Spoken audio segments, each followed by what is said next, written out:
Recipe masala bread. வாங்க எப்படி பண்றதுன்னு பார்க்கலாம். கட் பண்ணி வச்ச பிரெட், நறுக்கி வச்ச வெங்காயம், நறுக்கி வச்ச மிளகாய், இது கொஞ்சமா மல்லித்தலை, கருவேப்பிலை, அதுக்கப்புறம் தக்காளி கொஞ்சோண்டு. வாங்க எப்படி பண்றதுன்னு பார்க்கலாம். ஃபர்ஸ்ட் அடுப்பை பத்த வச்சுக்கோங்க. அதுக்கப்புறம் சட்டி வச்சுக்கோங்க மேல. அது கொஞ்சோண்டு காஞ்சதுக்கு அப்புறம் எண்ணெய் ஊத்திக்கலாம். இப்ப காஞ்சிருச்சு. வாங்க இப்ப எண்ணெயை ஊத்திக்கலாம். துள்ளிக்கோ பின்னாடி துள்ளிக்கோ. இப்ப அரை டீஸ்பூன் எண்ணெய் ஊத்திக்கலாம். ஊத்திட்டு அதுவும் கொஞ்ச நேரம் காயட்டும். வாங்க பிரெட் போட்டுக்கலாம். கட் பண்ணி வச்ச பிரெட்டை போட்டு வதக்கணும். இப்ப அடுப்ப சிம்ல வச்சுட்டு பிரெட்டை போட்டுக்கலாம்.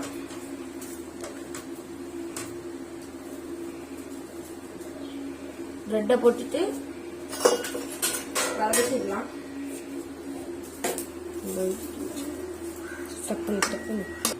வாங்க கிண்டி விட்டுக்கலாம். லேசா அடி பிடிச்ச லைட்டா அடி பிடிக்கணும். பின்னாடி தள்ளி வச்சுக்கோ. அவ்வளவுதான். வாங்க இப்ப வதக்கினதுக்கு அப்புறம் ஒரு பவுல்ல எடுத்து வச்சுக்கோங்க.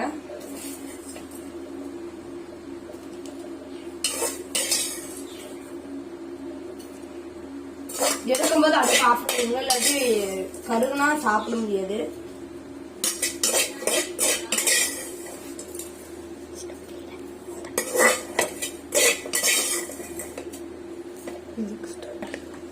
வாங்க மறுபடியும் அடுப்பு பத்த வச்சுக்கலாம்.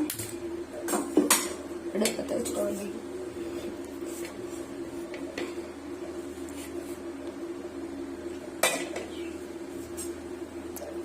அதுக்கப்புறம் லைட்டா எண்ணெய் ஊத்திக்கலாம். அரை டீஸ்பூன் எண்ணெய் ஊத்திட்டு அடுத்து கடுகு எடுத்து வச்ச கடுகு அது வெந்ததுக்கு அப்புறம் எண்ணெய் கொதிச்சு வந்ததுக்கு அப்புறம் கடுகு போட்டுக்கணும்.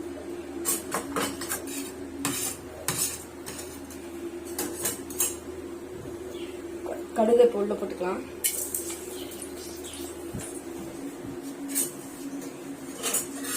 கடுகு போட்டாச்சு. இப்ப வதக்கிக்கலாம். பார்த்து ஜாக்கிரதையா பண்ணுங்க.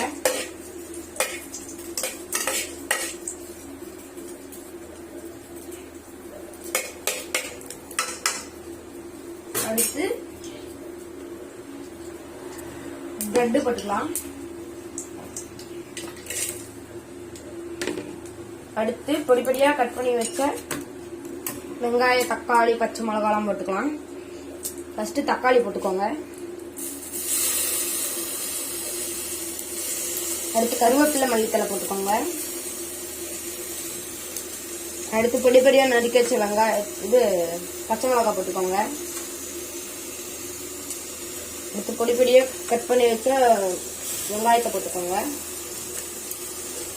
அவ்வளவுதான். அதுக்கப்புறம் சாஸ் 2 ரூபா சாஸ் வாங்கி சாஸ் ஊற்றிக்கோங்க கொஞ்சமா.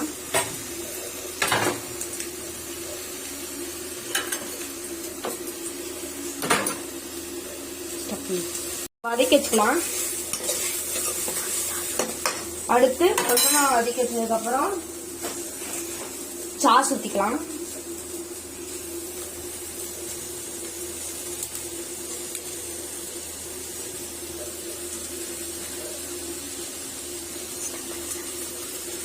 இந்த மசாலா போட்டுக்கோங்க. கொஞ்சமா தேவையான அளவு போட்டுக்கோங்க. அடுத்து கொஞ்சமா நாட்டுக்கறி மசாலா போட்டுக்கோங்க. அடுத்து கொஞ்சமா சாம்பார் பொடி போட்டுக்கோங்க. அடுத்து கொஞ்சமா பிரியாணி பொடி போட்டுக்கோங்க. அடுத்து லாஸ்டா கொஞ்சோண்டு வரமிளகாய் தூள். அவ்வளவுதான். அதுக்கு கொஞ்சமா உப்பு மட்டும் போட்டா போதும்.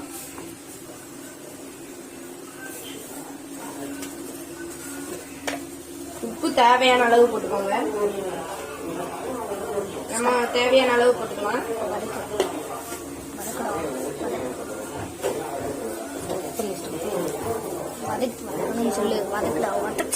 அதுக்கப்புறம் வதக்கிக்கலாம்.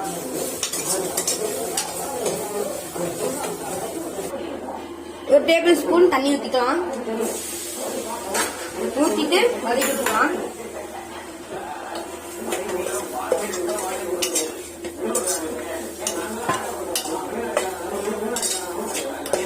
வதக்கி விட்டு லாஸ்டா கொஞ்சமா ஒரு எண்ணெய் ஊத்திக்கலாம். 1/2 டீஸ்பூன் எண்ணெய் ஊத்திக்கோங்க. அவ்வளவுதான், நீங்க வதக்கி மட்டும் நீங்க விட்டா போதும். ஸ்டார்ட் பண்ணிக்கலாம். இப்ப ஜீரகமும் மல்லித்தூளும் லைட்டா கலந்து அப்படியே மேல போட்டுக்கோங்க. போட்டு மறுபடியும் கிண்டி விட்டுக்கோங்க. அவ்வளவுதான்.